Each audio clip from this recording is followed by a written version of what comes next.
Face the Music, a pre-E.L.O. song-by-song podcast, is sponsored by fine people like Robert Barry. This is Face the Music, a pre-E.L.O. song-by-song podcast. I Like My Toys, the Idol Race. I have a train set and a garage full of cars and a soldier with a gun. My mother says I should have more responsibility as I'm nearly 31. I have a plane, I have a crane that can lift up all my trains and all my cars. I have a boat that doesn't float, but a big machine that takes me to the stars. What's that song all about? I Like My Toys is the fourth track on the first Idol Race album, The Birthday Party, released in September 1968. In the number 6 1989 issue of the Face the Music fanzine, Gil wrote, I Like My Toys dealt with a completely eccentric chap who, although nearly 31, cannot handle the real world, and when the song breaks into a stern march over which he is told to get a job, he escapes this situation by going to see the stars on his rocket machine. A wacky song, though I've always found it strangely disturbing. In August 2015, John Vanderkeest wrote in Jeff Lynne, Electric Light Orchestra Before and After, One can argue that people like this in the late 1960s were regarded as harmless oddballs and figures of fun. Only from a more enlightened perspective, some 4 or 5 decades later, might one consider that they were not merely eccentrics, but probably had a disorder somewhere on the autistic spectrum and were genuinely in need of help. In the August 2019 Birthday Party CD release, David Wells wrote, A single had been prepared for a 27th September release with I Like My Toys backed by The Birthday. Liberty even assigned it a catalog number, LBF15129. But for the second time in a year, the company canceled the UK release of an Idol Race single at the last minute. The most likely reason for this decision would have been to clear the way for Ed Stewart's cover, which was released as a single at the same time. Not only was Stewart a Radio 1 DJ who needed to be kept on side, but his version was a charity release in aid of the Save the Children Fund. In a review at the Louder Than War website, Ian Canty wrote on March 16, 2020, I Like My Toys skillfully hits the sweet spot between Ray Davies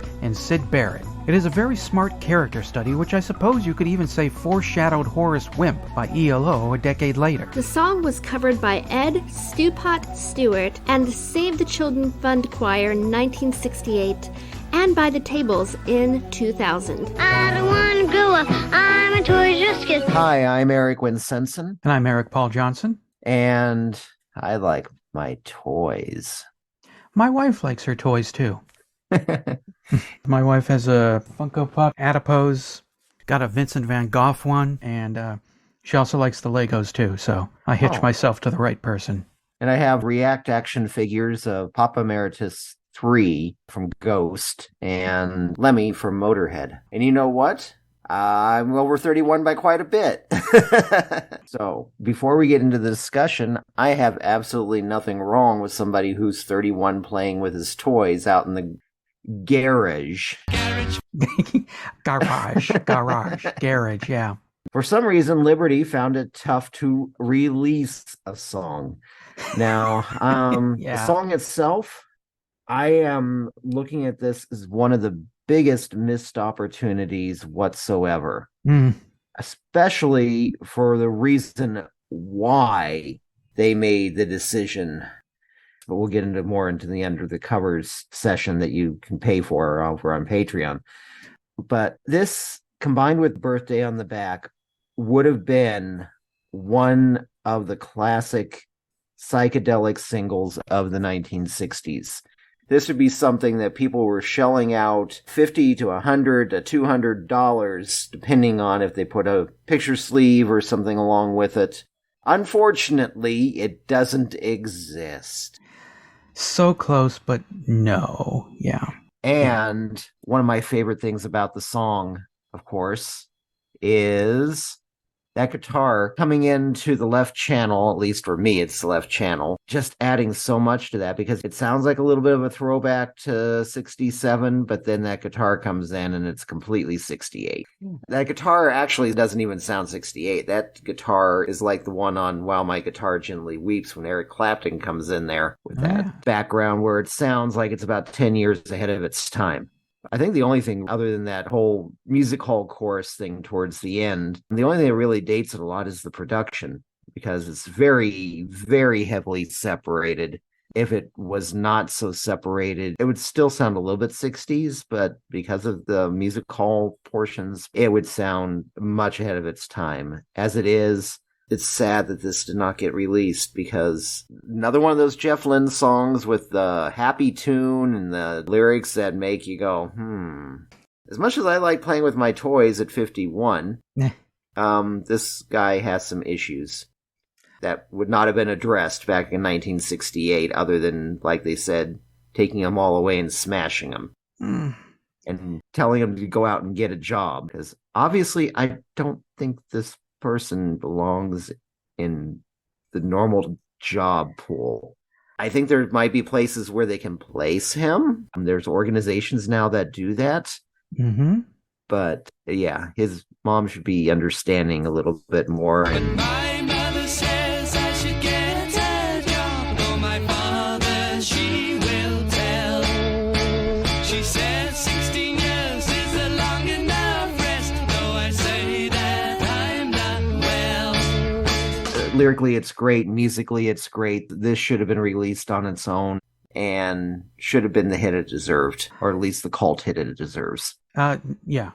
I freaking adore this song. I've always adored this song. I love the solo where it seems to bounce back between two different types of effects.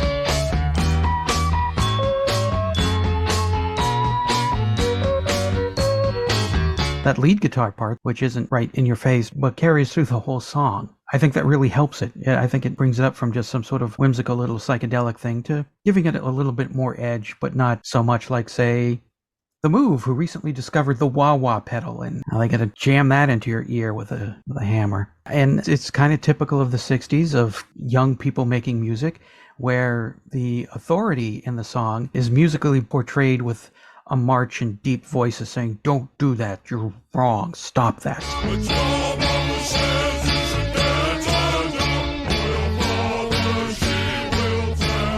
It's a great song musically, lyrically. It has a sad ending for me. He says, I have a boat and I have a train and I have all this stuff. And then the last thing he says before he rockets off to the stars is, I had all these toys. And it's like, oh, no, don't. But that was the 60s. I can relate to this song. Well, it's good. So far, I can relate to more Idol Race songs than Move songs. Last week, I was able to relate to the birthday party. And this one, I can relate to. Because since I was 5, I've always been deep into Legos. My mom, she wasn't like the mother in this song. I would ask for Lego sets for Christmas throughout my 20s, and she would never come through. Grandma always came through, though. She always gave me the Lego sets that I wanted for birthday and Christmas. But my mom, not so much. She never said anything, but I always got the vibe from her that it's time for me to grow up. And I'm just thinking, if I'm in my mid-20s or early 30s and I'm still asking for Lego sets, and I'm still buying Lego sets, and I'm still building with Lego sets, I don't think the growing up thing is going to happen at this point. But when my grandma died in February 2001, December 2001 would be the first Christmas without her. I told my mom what I wanted for Christmas. I want the Ultimate Collector's Lego TIE Interceptor. I didn't think it was going to happen. But I had a dream in the middle of December that I saw my grandma. And it was like she had come back from the dead.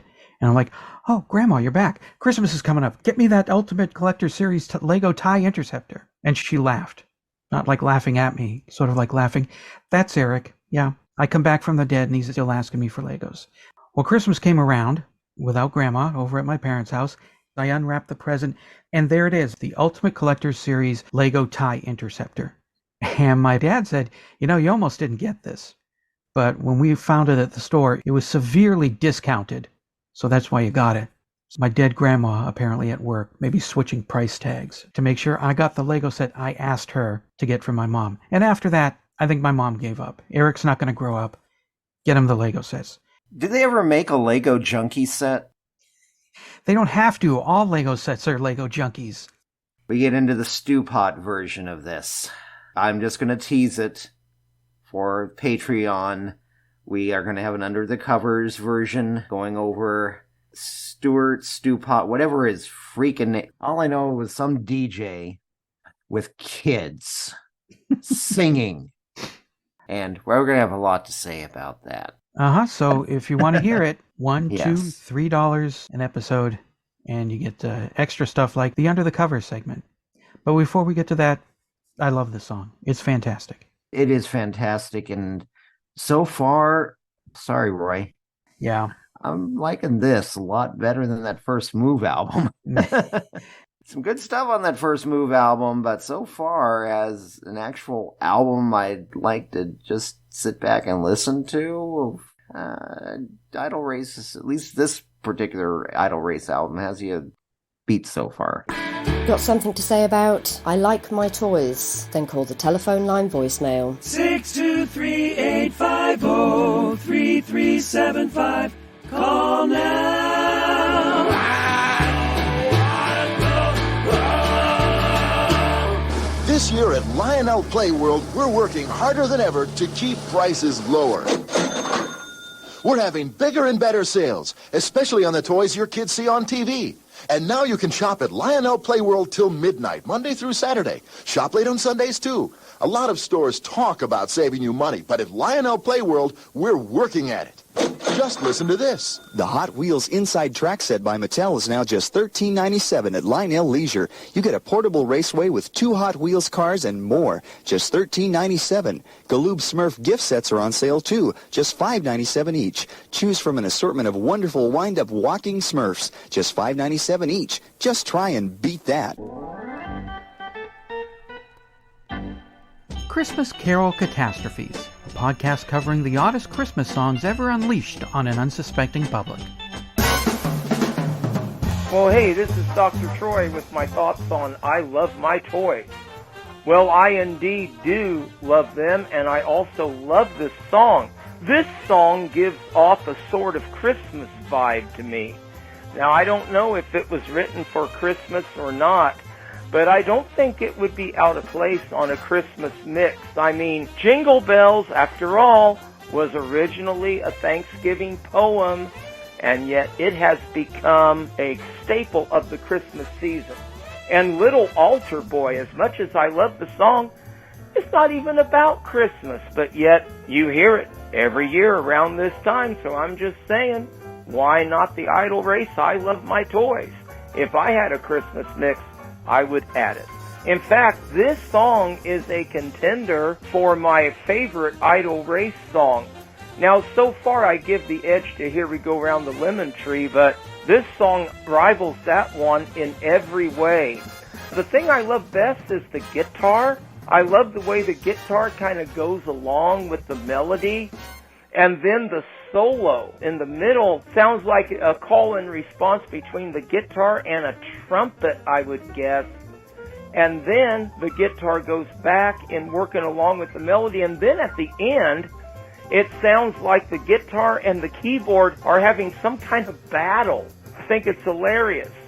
I also love the way the chorus comes in at the end of the solo. Completely unexpected. Sounds very E.L.O.y to me, although I know at the time Jeff probably wasn't thinking E.L.O., but definitely the members of this band were thinking beyond 60s British pop. And finally, the lead vocal. The singer sounds like Ray Davies of the Kinks. He kind of has that style and inflection. And so overall, a very good song, and I do love my toys, and now I'm going to play with them. I've got Darth Vader and Barbie. Well, no, I won't say anything. I don't want to spoil anybody's childhood. I'll talk to you next week.